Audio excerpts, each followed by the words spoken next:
सभी अक़वाम मिल्लत को यही पैगाम हमारा है, इसी के नाम से यारो यहाँ जीना हमारा है। बड़ी कुर्बानियों से खून से सींचा गया है, बड़ी कुर्बानियों से खून से सींचा गया है। जन्नत निशान भारत ये हमको जा से प्यारा है। आज हम अपने प्यारे भारत की आज़ादी का अमृत महोत्सव मना रहे हैं। भारत की आज़ादी को 75 साल मुकम्मल होने जा रहे हैं। इस मौके पर जब हम मुहासबा करते हैं तो बहुत सी बातें हमें सुकून पहुँचाती है, सीने को फख्र से फुला देती है, हमें नाज परवर और पुरमसरत बना देती है। हम लगातार तरक्की की राह पर बढ़ते ही जा रहे हैं और हम लगातार तरक्की की राह पर बढ़ते ही जा रहे हैं और दुनिया के शाना बशाना और कदम से कदम मिलाकर ऐसी बुलंदियों तक पहुंच रहे हैं कि सारी दुनिया हमारी नई तकनीकों का, ताकत का और तरक्कियों का लोहा मान रही है।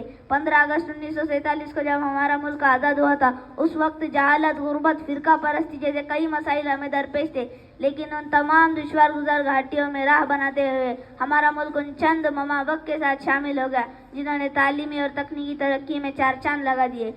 12 मार्च 2021 को जब अहमदाबाद के साबरमती आश्रम में हमारे मुल्क के वजीर आज़म नरेंद्र मोदी ने इफ्तिताह किया था, तभी से मुल्क भर में हर माह अलग अलग सरगर्मियां ली जा रही है। खुसूसन स्कूलों में कोविड-19 के असर के बावजूद भी हर तालिब इल्म में इस खुशी का जोश देखा गया। कई तकरीरी मुकाबले हुए तो कई ड्राइंग के तो कई दौड़ और खेलों के मुकाबले सजे।